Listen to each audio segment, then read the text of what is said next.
Hello students, आप सभी का स्वागत है मैग्नेट ब्रेन्स हिंदी पर। मेरा नाम है अरुण और हम लोग बात कर रहे हैं कक्षा 11वीं के गणित के बारे में। हम लोग अभी द्विपद प्रमेय पढ़ रहे हैं पाठ नंबर 8 और प्रश्नावली 8.1 आज हम लोग हल करने की कोशिश करेंगे। और इसके पहले जैसे आप सभी को पता है कि मैग्नेट ब्रेन्स आप सभी विद्यार्थियों को आपकी स्कूली शिक्षा पूरी तरह से मुफ्त प्रदान करता है। इसके लिए किसी भी व्यक्ति को कोई भी आपको सब्सक्रिप्शन प्लान देने की आवश्यकता नहीं है।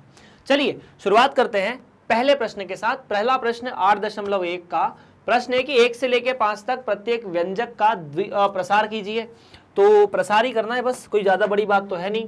प्रसार कैसे करना है हमें पता है सर कि अगर x प्लस वाई या a प्लस बी की घात n लिखा हो द्विपद प्रसार में, चाहे b धनात्मक हो ऋणात्मक हो फर्क नहीं पड़ता। ये होता है nc0 a की घात n b की घात 0, nc1 a की घात 1 कम कर दो b की घात 1 बढ़ा दो, फिर nc2 a की घात 1 और कम कर दो और b की घात 1 और बढ़ा दो। ऐसे आखिरी तक जाते जाते हमें पता चलता है आखिरी में कि हम ncn पर पहुंच चुके हैं। a की घात 0 हो चुकी है और b की घात n तक पहुंच चुकी है। a की घात कम होते होते 0 पहुंच चुकी है, b की घात 0 से बढ़ते बढ़ते n तक पहुंच चुकी है। यही अपना द्विपद प्रमेय है। तो अगर 1 माइनस 2x के बारे में बात करनी है, इसकी घात 5, तो n का मान तो 5, तो क्या आएगा 5c0 1 की घात 5 और माइनस 2x की घात 0। उसके बाद आएगा 5c1 1 की घात 5 में से 1 कम कर दो और माइनस 2x की घात 1 बढ़ा दो। उसके बाद 5c2, ठीक है, तो 5c2 1 की घात 1 और कम कर दो और माइनस 2x की घात 1 और बढ़ा दो। उसके बाद 5c3, कुल कितने पद होंगे? 6 पद होंगे, क्योंकि घात जो है जितनी घात है उससे 1 पद ज्यादा होता है। तो 5c3 1 की घात 1 और कम कर दो और माइनस 2x की घात बढ़ा दो। 5c4 1 की घात 1 और कम कर दो और माइनस 2x की घात फिर से बढ़ा दो। और आखिरी में 5c5 1 की घात 0 कर दो और माइनस 2x की घात 1 और बढ़ा दो। सो 5c0 का मतलब होता है 1 की घात 5 1 माइनस 2x की घात 0 1। तो पहला पद तो मिला 1, सब में 1 गुणा 1 गुणा 1। 5c1 nc1 n के बराबर होता है, तो 5c1 5 के बराबर। 1 की घात 4 1 माइनस 2x प्लस 5c2 का मतलब है 5 का उससे एक कम संख्या में गुणा करो बटा दो, तो 5 गुणा 4 बटा 2 मतलब 10। 1 की घात 3 1 होता है, माइनस 2x की घात 4x का वर्ग। 5c2 और 5c3 बराबर होता है, क्योंकि 2 प्लस 3 5 होता है, और इसी वजह से ये भी 10 के बराबर, और ये हो जाएगा माइनस 8x की घात 3। 5c4 ncn माइनस 1, मतलब अगर इन दोनों का अंतर 1 है तो मान आएगा n के बराबर। n मतलब ऊपर वाली संख्या 5, तो 5 प्लस माइनस 2 की घात 4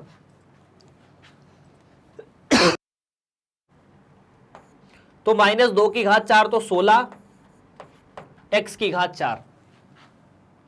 5c5 1 माइनस 2 की घात 5 32, तो माइनस 32 x की घात 5।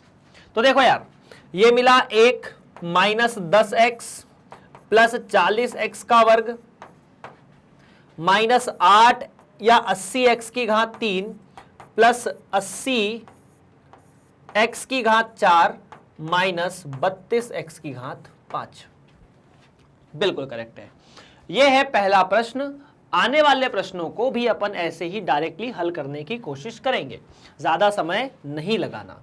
चलिए अगला प्रश्न है कि 2 बटा एक्स माइनस एक्स बटा 2 का घात 5। अगर चाहो तो इसे थोड़ा सिंपल ऐसे कर सकते हो कि लघुत्तम लेके 4 माइनस एक्स का वर्ग कर दो बटा 2x को बाहर निकाल दो, लेकिन हम नहीं करेंगे। हम सीधा सीधा 2 बटा एक्स जो लिखा है उसी को हल करेंगे। 2 बटा एक्स माइनस एक्स बटा 2 इस पूरे का वर्ग, इतना है, या वर्ग नहीं घात 5। वर्ग होता तो कितना सही होता ना, कुछ करना ही नहीं था, a का वर्ग b का वर्ग 2ab माइनस के साथ। तो यहां पर सबसे पहले 5c0 तो मिलेगा, साथ में 2 बटा x की घात 5 कर दो और x बटा 2 की घात 0 कर दो। x बटा 2 हालांकि ऋणात्मक है पर पहले पद में 0 रखो तो 1 ही आएगा। दूसरे पद में 5c 1 हो जाएगा, 2 बटा x की घात 4 माइनस x बटा 2 की घात 1 प्लस 5c2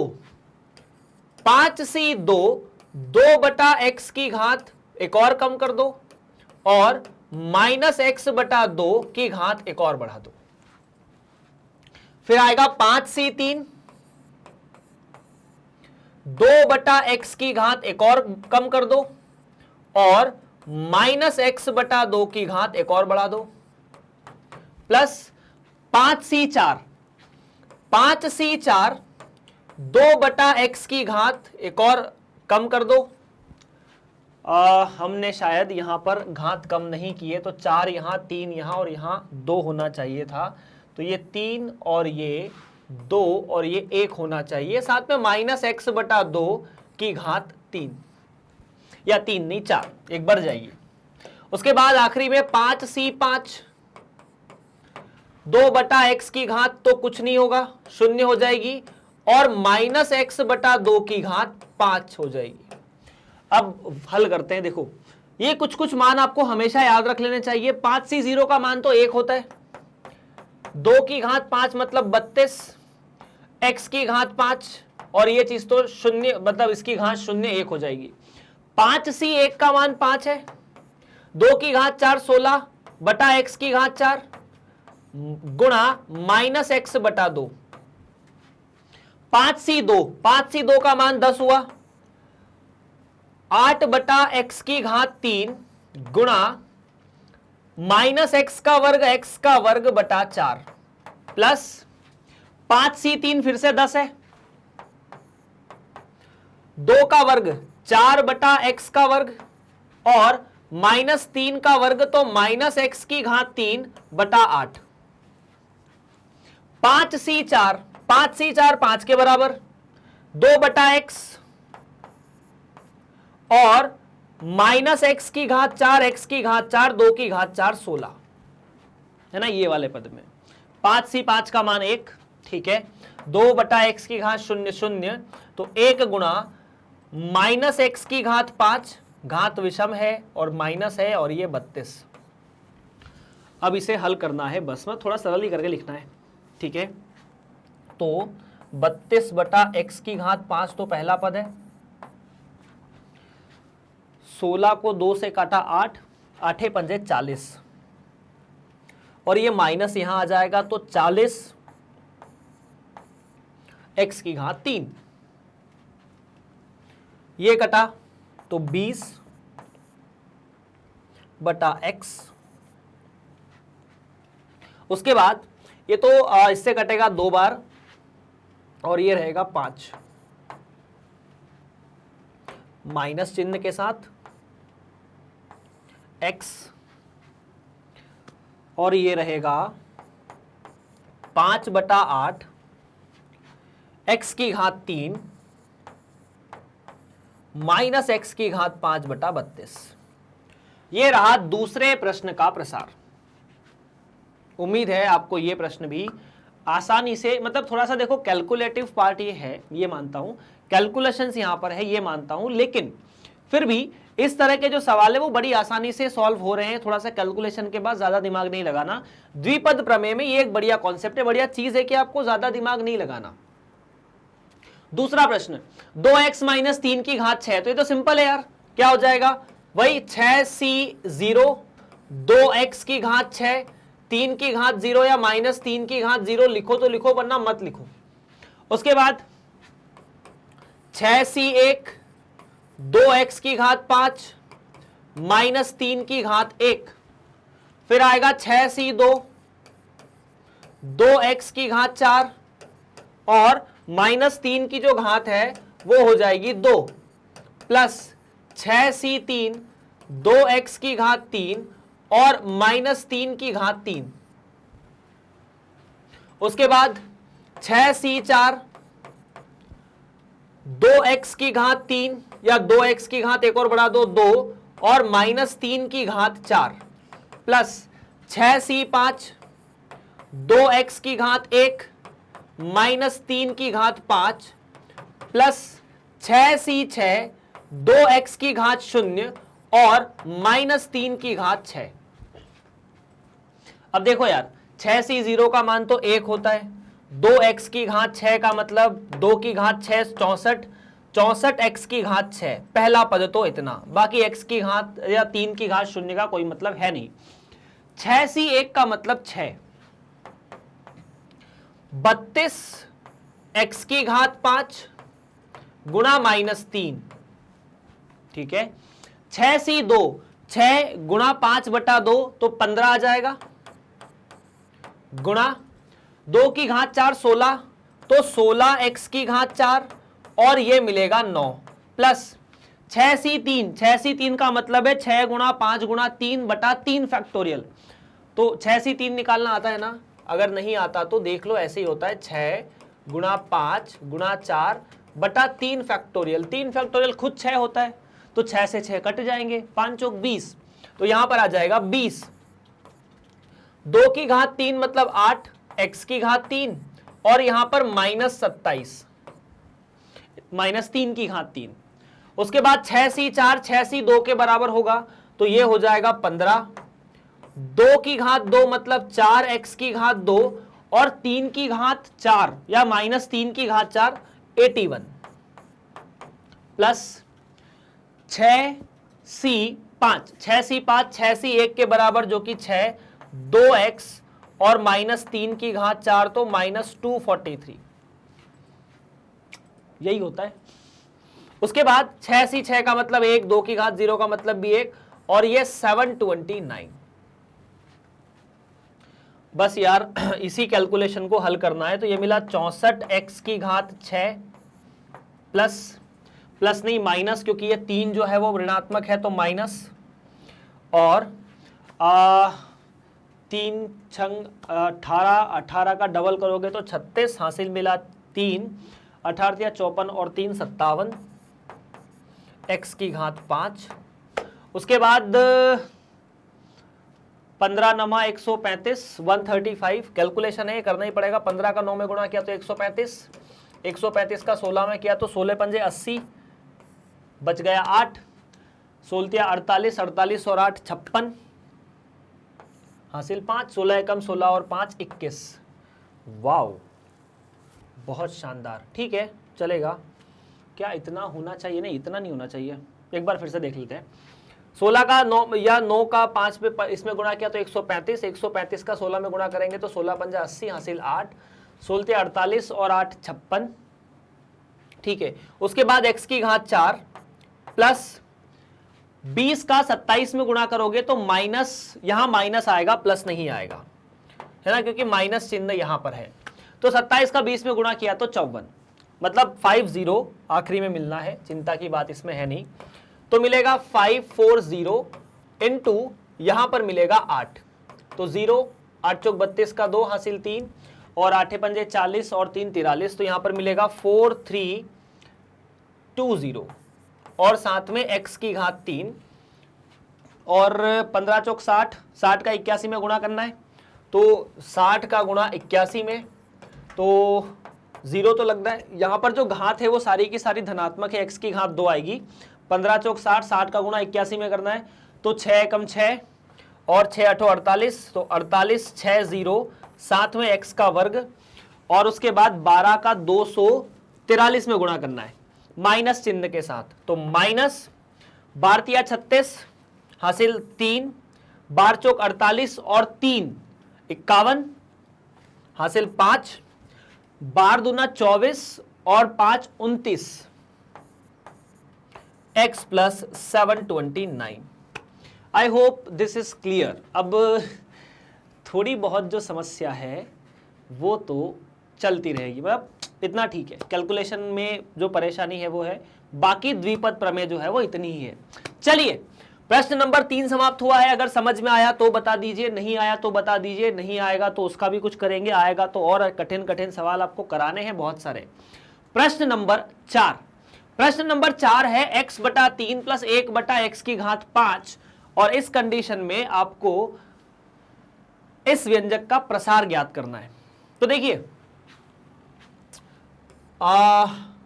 वही है x प्लस 1 बटा x की घात 5, तो वही 5c0, पहले तो 5c0 x बटा 3 की घात 5, 1 बटा x की घात 0 लिखने की आवश्यकता नहीं है।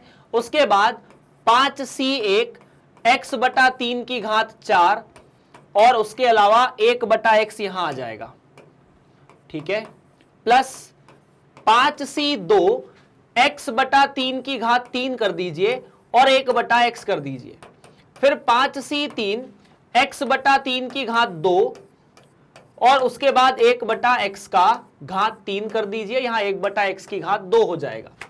आफ्टर दैट 5c4 x बटा 3 की घात 1 कर दीजिए और 1 बटा x की घात 4 कर दीजिए, प्लस 5c4 के बाद 5c5 x बटा 3 की घात तो 0 कर दीजिए और 1 बटा x की घात 4 कर दीजिए। अब देखिए 5c0 1, x बटा 3 की घात 5 तो x की घात 5, और ये मिलेगा 243, प्लस 5c1 तो 5 के बराबर है, और ये मिलेगा 5 बटा 81 और x की घात 3। उसके बाद 5c2 5 गुणा 4 बटा 2 10 के बराबर, और 10 बटा ये 3 का वर्ग 9 आ जाएगा, x की घात 3 और x का वर्ग, सिर्फ ऊपर x बचाएगा।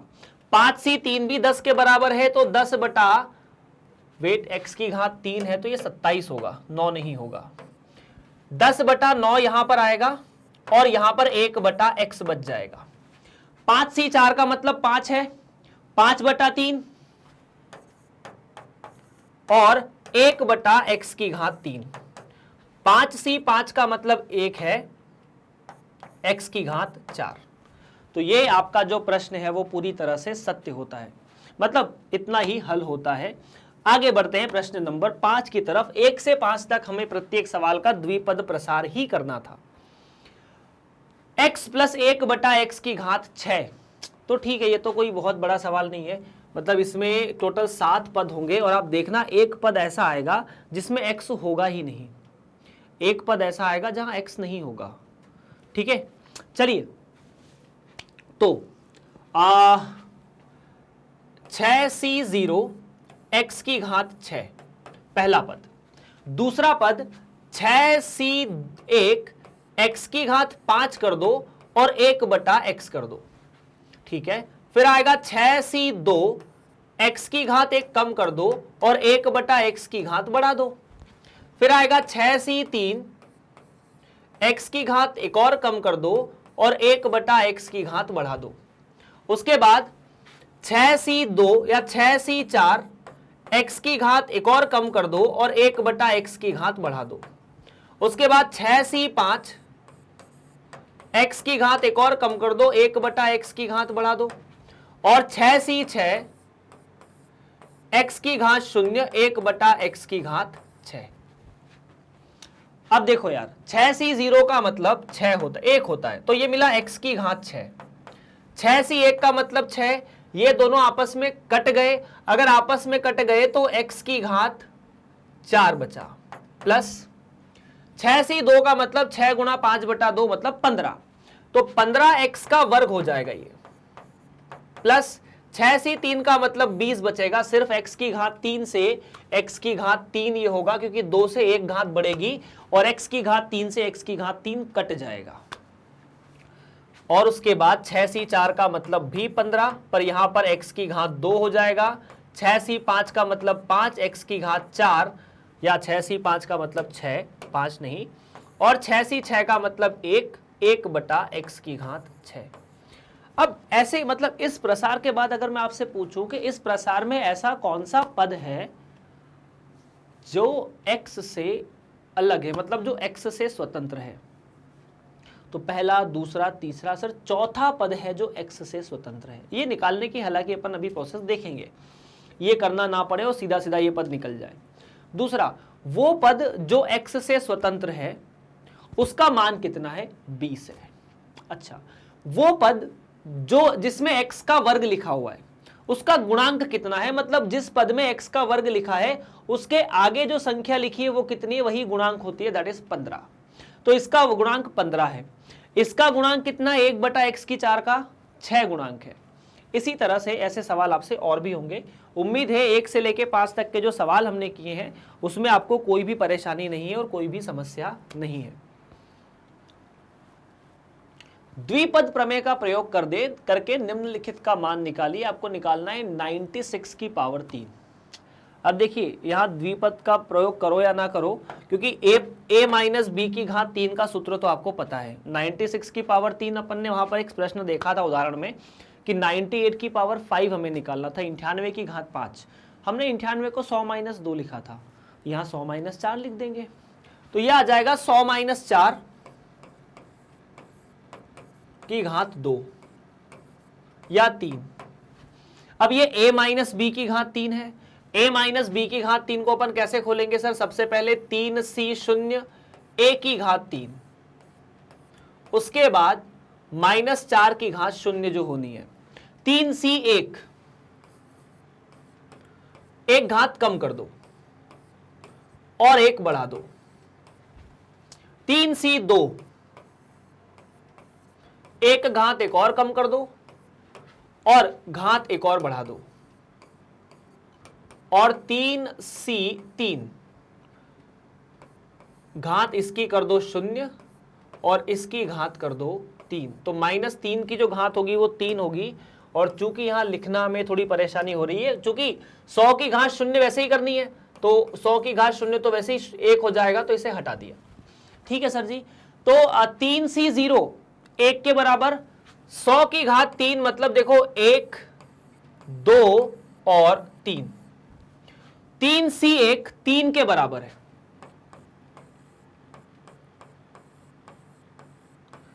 -9 -3, तो ये -3 को यहां लिख दे सीधा, चलो अभी यहां लिख देते हैं गुणा -3। 3c2 भी 3 के बराबर है, गुणा 100 गुणा 9, और 3c3 1 के बराबर, और ये -27 के बराबर। तो ये हुआ ऐसा 1 2 3 4 5 6 -1 2 3 4, और उसके बाद ये हुआ 2700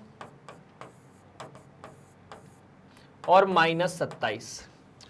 तो बस फटाफट जोड़ लो यार, क्या आएगा क्या नहीं आएगा। अगर इन दोनों को घटाया जाए तो 0 0 0 4 0 तो जैसे है वैसे ही रहेंगे, 1 2 3 4 1 2 3 4, 100 में से गए 9 तो बचा 91, प्लस 2700 में से 27 गए तो 2600 तो बच गए, ठीक है, और 27 चले गए तो 73 बचे, 73। बस इन दोनों को जोड़ दो तो क्या आ जाएगा, 912673 is the final answer. You can calculate, जो आंसर आएगा यही होगा। चलिए, तो उम्मीद है ये प्रश्न भी आपसे हल हो चुका होगा। हम अगले प्रश्न की तरफ बढ़ेंगे। ऐसे ही 3-4 सवाल बैक टू बैक और भी है। तो अगला जो प्रश्न है वो कुछ ऐसा हमारे सामने आता है कि द्विपद प्रमेय का प्रयोग करके निम्नलिखित का मान निकालिए। 102 की घात 5। अब 102 की घात 5 में क्या करना है, इसे 100 + 2 लिख देंगे, खत्म बात। तो चलिए यहां पर फिर से हमने द्विपद प्रमेय का प्रयोग किया, इसे 100 + 2 की घात 5 लिखा। अब 100 + 2 की घात 5 का मतलब वही है, क्या है, सबसे पहले 5c0 100 की घात 5 और 2 की घात 0 करके देखिए फटाफट क्या जवाब आता है। उसके बाद अपन बढ़ते हैं आने वाले सवालों की तरफ। एक बार इसे आप खुद से हल करके देखिए क्या आता है। मैं चाहता हूं एक बार आप खुद ट्राई करें और हम आगे बढ़े फटाफट। तो पहले तो आएगा 100 की घात 5 और 2 की घात 0, जिसको लिखने का कोई मतलब है नहीं। 5c1 100 की घात 4 हो जाएगी और 2 एक बार आ जाएगा। फिर आएगा 5c2 100 की घात एक और बढ़ जाएगी, मतलब कम हो जाएगी, और 2 की घात 1 बढ़ जाएगी। फिर आएगा 5c3, 100 की घात एक और कम हो जाएगी और 2 की घात एक और बढ़ जाएगी। आखिरी में आएगा 5c4, 100 की घात एक, 2 की घात 4 और अंतिम समय में 5c5, 100 की घात 0, 2 की घात 5। 5 से 0 का मतलब 5 नहीं, 1 होता है। 100 की घात 5, बिल्कुल 100 की घात 5, तो 1 2 3 4 5 7 8 9 10 शून्य तो इसमें होगी। 5c1, तो 5c1 का मतलब 5, 5 दूनी 10, तो अपन जो ये 100 की घात 4 लगाएंगे, इसके पीछे एक और 0 लगा देंगे तो ये 10 हो जाएगा, है ना। देखो 100 की घात 4 में 8 शून्य आते, 5c1 का मतलब 5 है और 2 का मतलब 2, तो 5 दूनी 10, तो 8 की जगह 9 शून्य लगा दिए 10 की वजह से। 5c2 का मतलब होता है 10। 100 की घात 3 मतलब 1 2 3 4 5 6 और 2 की घात 2 मतलब 4। साथ ही साथ 5c3 का मतलब भी 10 होता है। 100 की घात 2 1 2 3 4 और 2 की घात 3 मतलब 8। 5c4 का मतलब 5, ठीक है, गुणा 100 की घात 1 गुणा 2 की घात 4, 2 की घात 4 16 और 5c5 का मतलब 1, 2 की घात 5 और 2 की घात 5 का मतलब 32। तो बस यार फटाफट फटाफट जोड़ लेते हैं, है ना। तो अपन इसको यही कर लेते, थोड़ा सा इजी पड़ेगा, बार बार इतना लिखना नहीं पड़ेगा। 1 2 3 4 5 6, 6 और एक 7 0 लगा दो, 7 0 के आगे लिख दो 1 की जगह 4, तो यहां लगा दी जाएगी 7 0 और 1 की जगह लिख दिया जाएगा 4, है ना, ठीक है। उसके बाद यहां 5 0 और 8, 4 0 तो पहले ये 5वां ये और 8 है, तो ये मिलाएगा 8 के साथ 5 0, 1 2 3 4 5, 16 पंजे 80, तो ये हो जाएगा 80 के साथ 80 के पीछे 2 0 और लगाओगे, तो 80 के पीछे 2 0 और लगा दिया, और 32 का मतलब तो 32 है ही, चिंता की कोई बात नहीं है, ठीक है। तो 1 बाय 1 लिखें, ठीक है सर। तो 32 सबसे पहले आखिरी जगह पर, आखिरी की 2 जगह सबकी कवर हो चुकी है, चिंता की बात नहीं है 32 के आने की वजह से। तो सबसे पहली बात तो यहां पर अपन ने लिखा 32। 32 के बाद अगला नंबर है 80 यहां पर, और यहां 80 आ जाएगा तो बाकी की 2 जगह और कवर हो जाएगी, ये वाली 2, ये वाली 2, ये वाली 2 और ये वाली। थोड़ा केयरफुल रहने की जरूरत है यहां पर, दोनों हो गए। उसके बाद फिर 80, तो ये 80 के आने से ये 2 जगह फिर कवर हो गई, ये 2 जगह फिर कवर हो गई और ये वाली 2 जगह फिर कवर हो गई। उसके बाद आएगा 40, तो इस 40 के आने से ये 2 जगह फिर कवर हो गई और ये 2 जगह फिर कवर हो गई, 10 और 100 मिला के 110, and this is the final answer. मैं कुछ नहीं कर सकता हूं, इतना ही बड़ा कैलकुलेशन है। और मतलब ये 11वीं की कक्षा में यही मौका है जब कैलकुलेशन बहुत ज्यादा है। एक वो अध्याय था जहां पर हमने बात की थी गणितीय आगमन के सिद्धांत की, एक ये अध्याय है बस। चलिए बात करते हैं अगले प्रश्न की तरफ। उम्मीद है आपको प्रश्न नंबर 7 भी समझ में आया होगा। बात करेंगे प्रश्न नंबर 8 की। अब 8वां प्रश्न क्या कहता है उसके बारे में बात करते हैं। 8वां प्रश्न कहता है कि 101 की घात 4, यार ये तो सवाल कुछ होता ही नहीं है वैसे, द्विपद प्रमेय क्या मदद देनी है और 101 की घात 4 निकालनी है। ये तो हो जाएगा 100 प्लस 1 की घात 4। अब जिसमें 100 प्लस 1 या 100 माइनस 1 मतलब 1 लिखा होता है ना, उसमें दूसरा वाला पद तो लिखने की आवश्यकता ही नहीं है। आप लिखते हो ना b की घात 4, b की घात 5, b की घात 6, तो सब इस केस में सब 1 ही 1 होने वाला है। तो यहां 1 लिखने की आवश्यकता नहीं है, सिर्फ क्या लिखेंगे, सबसे पहले 4c0 100 की घात 4, फिर 4c1 100 की घात 3, 4c2 100 का वर्ग, 4c3 100 और साथ ही साथ 4c4 100 की घात 0 मतलब सिर्फ 1 आएगा। बाकी जहां जहां पर भी 1 की घात 4 1 की घात 3 है वो सबके सब 1 हो गए। 4c0 का मतलब 4, 100 की घात 4 का मतलब 1 2 3 4, 4c1 का मतलब 4, 100 की घात 3 तो 4, 100 की घात 3 की वजह से 1 2 3 4 5 6, 4c2 का मतलब 4 3 12 बटा 2 6, 6 के आगे फिर 2 डबल 0 लगा दो। 4C3 का मतलब भी 4C1 के बराबर ही है, जिसका मतलब 4 है, आगे 0 लिखा है तो 400, और इसका मतलब तो 1 ही है। तो बस 401 के बाद आ जाएगा, देखो 60401 इन 5 चारों की मदद से। उसके बाद 5 अंक हो चुके हैं, तो उसके बाद 40, 5 और 2 7 हो चुके हैं, 2 2 4 2 6 7, और उसके बाद 10। तो यही आपका आंसर है 10 40 60 40 1। सही है, कोई दिक्कत नहीं है। चलिए तो आगे बढ़ा जाए प्रश्न नंबर 9 की तरफ। प्रश्न नंबर 8 समाप्त हो चुका है और उम्मीद है आपको द्विपद प्रमेय अच्छा लग रहा होगा। अच्छा चैप्टर भी है, इसमें जानने को, समझने को और करने को बहुत कुछ है। खैर मतलब ऐसा होता है कि जहाँ कैलकुलेशन ज़्यादा होता है वहाँ आप लोगों को थोड़ी दिक्कत होती है, समझ में नहीं आता, या कैलकुलेशन मिस्टेक होती है, या वो बोर लगता है। सही है, 11वीं कक्षा में आके थोड़ी ना हम 10 को 20 में जोड़ने के लिए बैठे हैं कि हम कैलकुलेशन करने बैठे हैं। लेकिन चूंकि इस चैप्टर के अंदर आप बहुत सारी ऐसी चीज़ें पढ़ रहे हो जो आपको कहीं ना कहीं थोड़ी बहुत 12वीं कक्षा में काम देनी है। मैं बता देता हूँ कहाँ आएगा इस चैप्टर का प्रयोग। 11वीं कक्षा में सीमा नाम का एक अध्याय आता है, उसके अंदर आप एक फलन की सीमा निकालते हो, तब द्विपद प्रसार की आवश्यकता पड़ती है।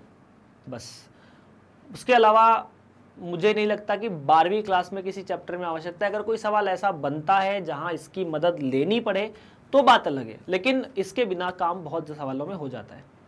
चलिए 99 की पावर 5, तो 99 की पावर 5 का मतलब है 100 माइनस 1 की घात 5, और 100 माइनस 1 की घात 5 का मतलब है 100 या 5C0, पहले तो 5C0 100 की घात 5 माइनस 1 की घात 0 लिखने का कोई मतलब नहीं है। उसके बाद 5C1 100 की घात 4 कर दोगे, माइनस 1 की घात 1 करोगे, और उस माइनस 1 की घात 1 करने से आप यहां पर लिख सकते हो कि माइनस 1 आएगा। फिर 5C2 लिखोगे, 100 की घात 3 करोगे, और माइनस 1 की जो घात है वो 2 करोगे। फिर आप 100C3 लिखोगे, या 100C3 नहीं, 5C3, 100 की घात 2 करोगे और माइनस 1 की घात 3 करोगे। उसके बाद 5C4, 100 की घात कर दोगे 1 और माइनस 1 की घात 4, और उसके बाद 5C5, 100 की घात 0 माइनस 1 की घात 5। 5C0 का मतलब तो 1 होता है, 100 की घात 5 का मतलब है 1 2 3 4 5। 5C1 का मतलब 5, ठीक है, तो माइनस 5 1 2 3 4। 5C2 का मतलब 10, और ये हो जाएगा प्लस 10 और 2 100 की घात 3, तो 1 2 3। 5C3 का मतलब 5C2 के बराबर मतलब 10, और 10 के आगे फिर 2 0 लगाओगे, माइनस 1 आएगा तो 1 2, ठीक है। उसके बाद 5C4 का मतलब 5 ही होने वाला है, तो 500 माइनस 1, क्यों? क्योंकि ये 1 है, ये भाई साहब भी 1 है, और ये माइनस 1 है। तो पहले एक काम करते हैं, धनात्मक संख्याओं को एक तरफ लिख लेते हैं, ऋणात्मक को एक तरफ लिख लेते हैं। तो देखो यार, धनात्मक में 500 है, 1 2 3 4 5 6 7 8 9 10 11, ठीक है, 11 हो गए, अच्छा ठीक है, 10 शून्य है, 1 2 3 4 5 6 7 8, ठीक है, और 3। तो पहले 500 लिख दूं, 500 की वजह से ये 3 जगह और ये 3 जगह चली गई, फिर 1 2 3 4 0 लगाने हैं, तो 1 2 3 4 0 लगा के 1 लिखना है, तो ये भी चला गया। तो टोटल 8 चीजें आ चुकी है, तो 4 और 4 8 आ चुकी है, तो यहां 100 और लिखा जाएगा, इतना सा 1 0 0 0 0 5 5, ठीक है। माइनस क्या करना पड़ेगा, तो माइनस 1, तो 100 के बाद 2 0 और लगा के 1, इन दोनों की वजह से, और 5 6 चीजें हो चुकी है, 3 3 6, और यहां पर 500। अब इसे घटाना है एक दूसरे से, तो घटाने का काम जो है वो कर ही लेते हैं यार, हम थोड़ा सा केयरफुली करते हैं। सब्ट्रैक्शन जो है ना, मतलब ऐसे चीजें थोड़ी परेशान कर जाती है। 000, फिर उसके बाद एक और 0 और 500। घटाना किसे? तो 4 तो 0 है, 1 2 3 4 और आखिरी में 1 है, और फिर 5001 है ना, 5001 है। ठीक है, तो देखो यार, ये हुआ 9, मतलब 10 में से 9 एक गया तो 9 और ये 9 और ये बचा 4, 499, यहां तक कहानी खत्म। और उसके बाद फिर इससे ये 0 और ये 0, ये भी ठीक है, फिर 2 0 आ जाएंगे, मतलब फिर यहां पर आ जाएगा 10, 10 में से एक गया तो 9, यहां पर हो जाएगा 9, 9 में से 0 गया तो 9, 0 में से 0 गया तो 9 और ये बचा 5। तो 599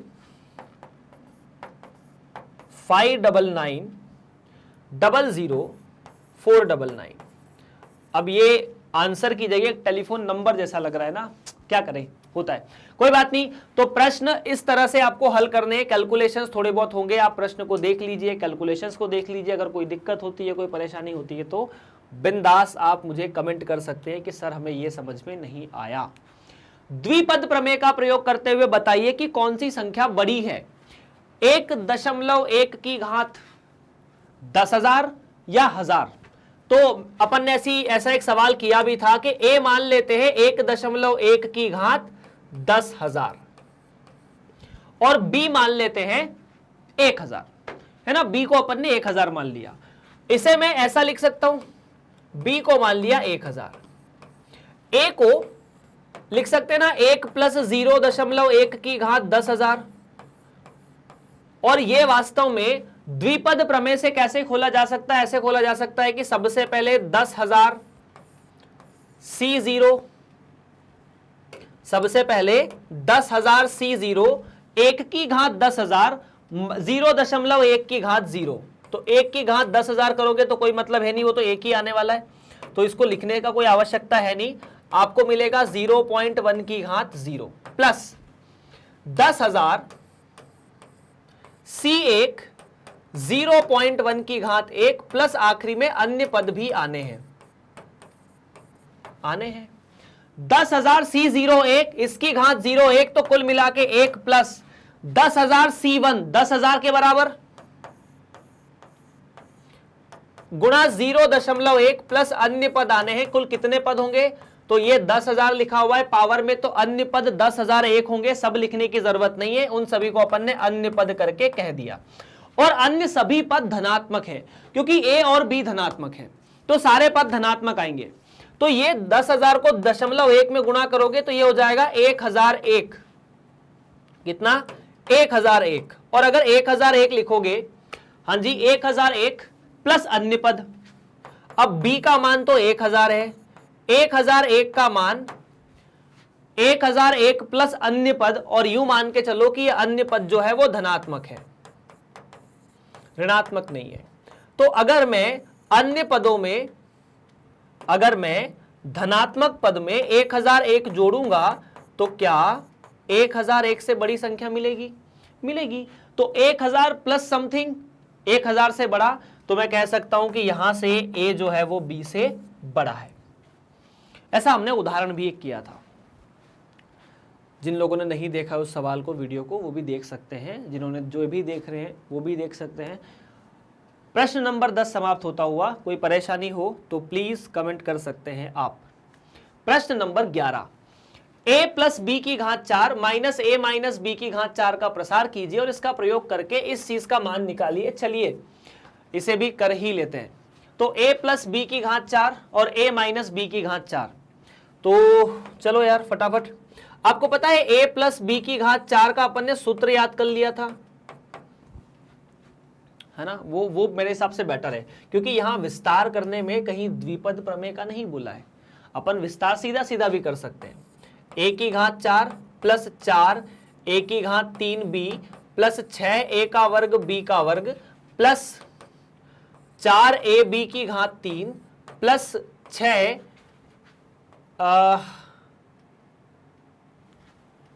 4a का वर्ग b का वर्ग और ab की घात 3, कुल 4 में हमारे पास ये चीज आनी चाहिए। a की, ठीक है, a की घात 3, b की घात 1 हुई है, उसके बाद b की घात 2 बढ़ी है, a की घात 1 कम हुई है, फिर b की घात 3 हुई है और आखिरी में हमें यहां 6 नहीं आएगा, सिर्फ और सिर्फ 1 आएगा और वो रहेगा b की घात 4। जब मैं यहां पर a माइनस बी करूंगा तो देखो कुछ नहीं होगा, जहां जहां b है वहां वहां माइनस बी कर दो, तो जहां जहां b है वहां वहां माइनस बी होने से इस वाले माइनस बी की वजह से माइनस, लेकिन माइनस बी का वर्ग तो धनात्मक हो जाएगा, तो कुल मिला के ये a की घात 4 माइनस 4a की घात 3b प्लस 6a का वर्ग b का वर्ग माइनस 4ab की घात 3 प्लस b की घात 4। अब अगर इन दोनों को जोड़ोगे तो क्या मिलेगा, a प्लस बी की घात 4 माइनस a माइनस बी की घात 4 आपको जोड़ने का बोला है, तो इसमें या घटाने का बोला, इसमें से ये गया 4 में से 4 चले गए या 4 में से माइनस 4 गए, तो ये तो हो गए 8a की घात 3b, ये चला गया और यहां पर हो गया 8ab की घात 3। बस चाहो तो यहां से ab को बाहर निकाल सकते हो, तो 8ab a का वर्ग प्लस b का वर्ग। अब यहां a और b के जो मान हैं उनके बारे में बात कर लेते हैं। प्रश्न में यदि a बराबर √3 और b बराबर √2 होता है, तो a बराबर √3 और b बराबर √2 होता है, तो यहां से मिलेगा √3 प्लस √2 का वर्ग माइनस √3 माइनस √2 का, या वर्ग नहीं घात 4 बराबर 8 √3 गुणा √2 और a का वर्ग मतलब √3 का वर्ग जो कि 3 है और √2 का वर्ग मतलब 2। 5 दूनी 10 या 3 2 5, 8 पंजे 40, तो 40 √3 गुणा √2 का मतलब √6, तो इसका मान आया 40 √6। हमने कहीं कोई मिस्टेक नहीं की है। चलिए अगला प्रश्न भी लगभग वैसा ही है और आपको वहां पर भी यही चीज करना है। 12वां प्रश्न, उम्मीद है 11वां प्रश्न आपको समझ में आया होगा। 12वें प्रश्न में आपको प्लस करना है, x प्लस 1 की घात 6, x माइनस 1 की घात 6 और उसके बाद आपको ये करना है। तो x प्लस 1 की घात 6 निकाल लें सीधा सीधा, ठीक है। चलो पास्कल त्रिभुज अगर याद हो तो ठीक है, वरना हम इससे भी निकाल सकते हैं। x प्लस 1 की घात 6 पास्कल त्रिभुज से करें। देखिए 4 वाले में जब a प्लस बी की घात 4 था तो हमें 1 4 6 4 4 मिला था। क्या हुआ था, जब हमारे पास a की घात 4 था, मतलब मैं इसको द्विपद प्रमेय से खोलना नहीं चाहता, लंबा हो जाएगा। यहां ये तो बोला नहीं है कि आपको यहां पर द्विपद प्रमेय का मान द्विपद प्रमेय से हल करना है, मान ज्ञात करना है, तो ठीक है चलेगा, कोई दिक्कत नहीं है। तो देखिए श्रीमान, अगर आपको ज्ञात करना है मान, तो a प्लस बी की घात 4 में क्या होता है, a की घात 4 प्लस 4a की घात 3b प्लस 6a का वर्ग b का वर्ग 4ab की घात 3 प्लस b की घात 4। अब अगर 5 होगा तो आप यहां 1 लिख देंगे, यहां 1 लिख देंगे, इन दोनों का जोड़ 5, इन दोनों का जोड़ 10, इन दोनों का जोड़ भी 10 और इन दोनों का जोड़ फिर से 5, तो ये a प्लस बी की घात 5 में लगेगा। a प्लस बी की घात 6 में क्या लगेगा, 1, इन दोनों का जोड़ 6 15, यहां 20, यहां 15 और यहां 6 और यहां 1। तो आपको जितने भी पद मिलने वाले हैं उनमें गुणांक आप यही रखो। जिन लोगों ने पास्कल त्रिभुज नहीं पढ़ा है मैं उनको फिर से रिपीट कर देता हूं कि शुरुआत में तो होता है a 1 प्लस 1, 1 प्लस 1 मिलके 2 हो जाते हैं, 1 1 को साइड में लिख दो, फिर इनको जोड़ते जाओ, 1 और 1 कैसे जोड़ते जाओ, पास्कल त्रिभुज अगर याद है तो, नहीं याद है तो कोई बात नहीं। देखो 1 और 1 को तो वापस कोने पे लिख दो, 1 और 2 को जोड़ोगे तो 3, 1 और 2 को जोड़ोगे तो 3। यह है a प्लस बी का वर्ग, a का वर्ग प्लस 2ab प्लस b का वर्ग, a की घात 3 प्लस b की घात 3, a की घात 3 प्लस 3, a का वर्ग b प्लस 3ab का वर्ग प्लस 1, वैसे ही चलते जाना है बस। तो यहां पर मिलेगा x की घात 6 प्लस 6x की घात 5, 1 की घात 1 मतलब 1 की घात 1 का कोई मतलब है नहीं, प्लस 15 x की घात 4, 1 की घात 2 करोगे कोई मतलब नहीं है, प्लस 20 x की घात 3, देख लो 20 के बाद फिर 15 आ जाएगा तो 15 x की घात 2, ठीक है। अब इसे थोड़ा सा अपन हटा देते हैं क्योंकि अपन इतने तो काम में ले सकते हैं।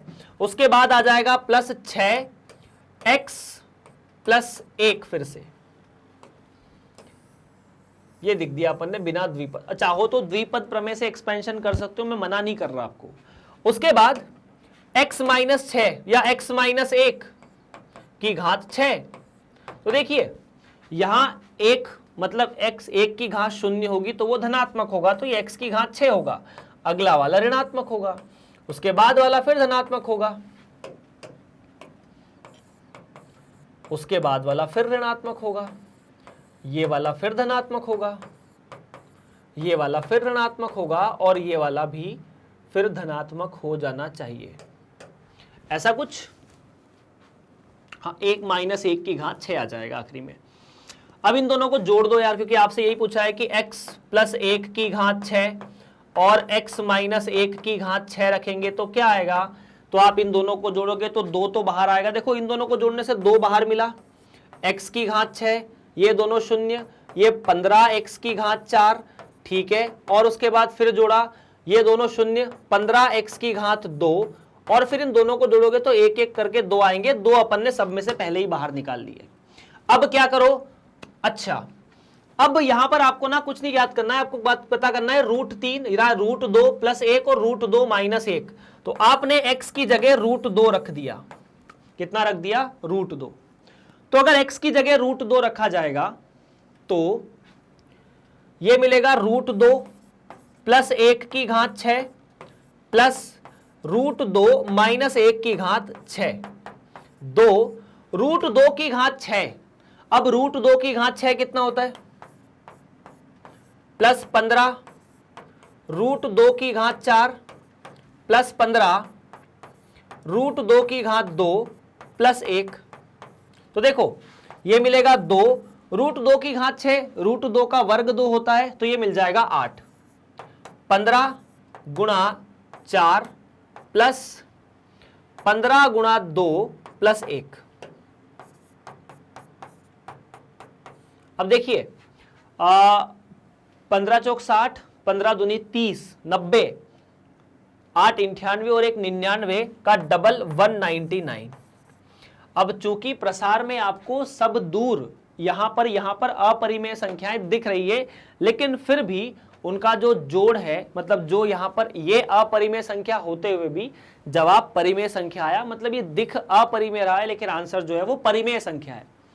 बस इतनी सी बात है। प्रश्न नंबर 12 समाप्त होता हुआ। अगर कोई दिक्कत परेशानी है तो आप लोग कमेंट कर सकते हैं। चलिए आगे बढ़ा जाए अगले प्रश्न की तरफ। दिखाइए कि 9 की घात n plus 1 minus 8n minus 9 64 से विभाजित है, जहां n एक धन पूर्णांक है। तो क्या करोगे, कुछ नहीं, मैं बताता हूं क्या करना है। ये जो लिखा है ना 9 की घात 1 प्लस 1 या 9 की घात n प्लस 1, क्या हम इसे ऐसा लिख सकते हैं, ये चीज 64 से विभाजित है, आपको ये शो करना है, ठीक है, माइनस 8n माइनस 9। तो मैं इसे लिख सकता हूं क्या, कुछ भी करके, ऐसा कुछ करके लिख देता हूं मैं कि इस संख्या के अंदर ये हो जाएगा 9 की जगह लिख दिया 8 प्लस 1 की घात n प्लस 1। अब सर ये n प्लस 1 का चक्कर क्या है, कोई दुख की बात नहीं है। जहां जहां n होता है वहां वहां n प्लस 1 रखना और कुछ भी नहीं करना। जहां जहां n होता है वहां वहां क्या करना, n प्लस 1 रखना है। मैं आपको एक छोटा सा एक्सपांशन याद करा देता हूं ताकि आप लोग परेशान ना हो। चलो ठीक है, अपन इसको द्विपद प्रमेय से ही हल करते हैं।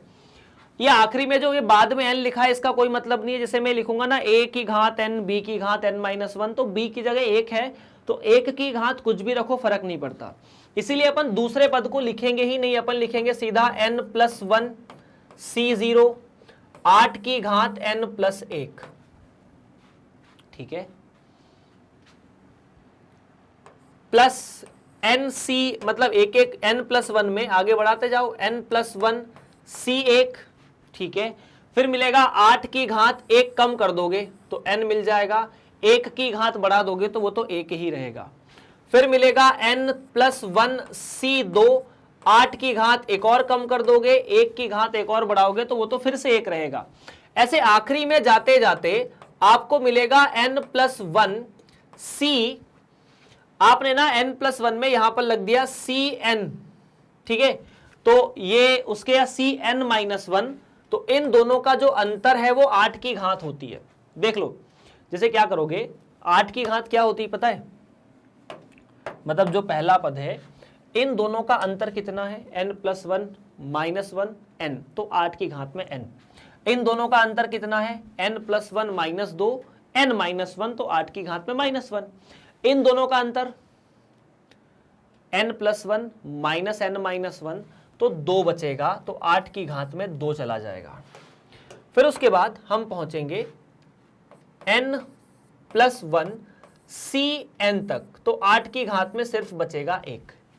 और आखिरी में n+1 C1। n+1 C1 का मतलब है या n+1 Cn+1 और 1 की घात बचेगा n+1 जो कि 1 हो जाएगा, इसलिए उस चीज को मैं लिख नहीं रहा हूं। तो अब देखिए, यहां से लेकर यहां तक के जितने भी पद हैं ये सभी घात जो है ना वो 2 से बड़ी है। मतलब इसके पहले की जो घात है वो 8 की घात 3 आएगा, उसके पहले की घात 8 की घात 4 आएगा, उसके पहले 8 की घात 5 आएगा। तो सब दूर से अगर आप 8 की घात 2 बाहर निकाल लेते हैं तो एक बड़ा सा बहुपद बनता है, वो एक प्राकृत संख्या होती है, क्योंकि NC0 NC1 NC2 सभी प्राकृत संख्या है, तो इसे अपन k मान लेते हैं उस प्राकृत संख्या को। n+1 Cn, अब मैंने आपको ये चीज रटा दी है और ऐसी रटाइए कि अगर इन दोनों का अंतर 1 हो जाता है, क्या अंतर 1 हो जाता है कि अगर n+1 Cn में n+1 में से n गया तो 1 बचा, तो यहां पर सीधा सीधा उसे वही लिख दो जो वो पहले, मतलब n मान हो जाता है।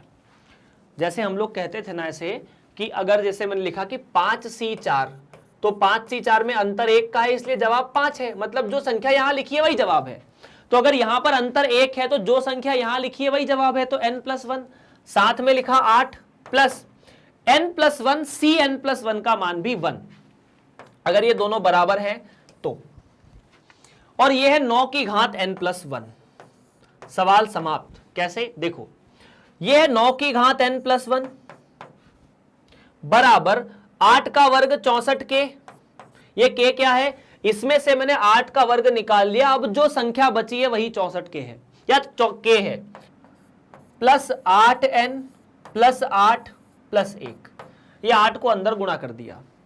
तो यार देखो, ये तो 9 की घात n+1 बराबर 64 के, 8n तो 8n, ठीक है, 8 और 1 मिलके हो गए 9, तो प्लस 9। अब ये 9 को और 8n को यहां भेज दो तो आपको फाइनली मिलता है कि 9 की घात n+1 माइनस 8n माइनस 9 बराबर 64 गुणा कुछ कुछ, और 64 गुणा कुछ कुछ का मतलब ये जो संख्या है वो 64 से विभाजित होती है। बस इतनी सी बात है। तो यही हमें सिद्ध करना था कि ये 64 से विभाजित होती है। चलिए आगे बढ़ते हैं अगले प्रश्न की तरफ। बड़ा प्यारा प्रश्न है अगला सा, बहुत प्यारा। 3 की घात r NCR का जो सम होता है वो 4 की घात n होता है, आपको सिद्ध करना है। तो मतलब ऐसा कुछ है, प्रश्न जो है वो ऐसा है कि सिग्मा r बराबर 0 से लेकर n तक NCR 3 की घात r। तो देखना मैं यहां क्या करने जा रहा हूं, r का मान सबसे पहले 0 रखो, फिर 1 रखो, इसे ऐसे बहुपद के रूप में लिख दो। सिग्मा का मतलब क्या होता है, जोड़ करना। पहले r का मान 1 लिखो, जो ये आता है उसको जोड़ो, r का मान पहले r का मान 0 रखो, जो ये आता है उसको जोड़ो, किसके साथ, r का मान 1 रख के, फिर r का मान 2 रख के। तो जब मैंने r का मान 0 रखा तो ये मिला 3 की घात 0, r का मान 1 रखूंगा तो NC1 3 की घात 1, r का मान 2 रखूंगा तो NC2 3 की घात 2, ऐसे लेकर आगे आगे आगे बढ़ते चले गए। तो क्या मिला, मान लीजिए r का घात आपने n-1 रखा तो 3 की घात n-1, और आखिरी में आपने r की घात n रख दी तो 3 की घात n। यही है। अब यहां आप थोड़ी सी और मेहनत करेंगे, इसे लिखेंगे NC0। अगर यहां 3 की घात n है तो 1 की घात n यहां लिखा जा सकता है 3 की घात 0। अब NC1 यहां 1 की घात 1 कम कर दो और 3 की घात 1 बढ़ा दो, 1 की घात कुछ भी लिखो फर्क नहीं पड़ता। उसके बाद NC2 1 की घात n-2 और 3 की घात 2, ऐसे लेकर आखिरी में जब गए तो NCn-1, 1 की घात तो 1 और 3 की घात n-1 और आखिरी में NCn 1 की घात 0, 3 की घात n। क्या ये द्विपद प्रमेय बन चुकी है? कैसे यह द्विपद बहुपद है? देखिए द्विपद बहुपद में क्या होता है, ऐसे लिखा होता है, दो पद होते हैं तो 1 और 3 नाम के दो पद है, हर पद में जो घात होती है उनका सम n होता है, तो n + 0 n, n-1 + 1 n, n-2 + 2 n, यहां पर भी n, यहां पर भी n।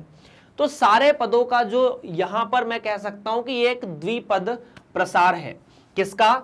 उस पद का जहां एक पद तो a है, या यहां पर ये एक तो 1 लिखा है और दूसरा लिखा है 3, इन दोनों की घात n करने पर मुझे ये प्रसार मिल जाएगा। अगर इसकी तुलना a + b की घात n से करोगे तो a का मान 1, b का मान 2, तो ये मिला 1 + 3 मतलब 4 की घात n।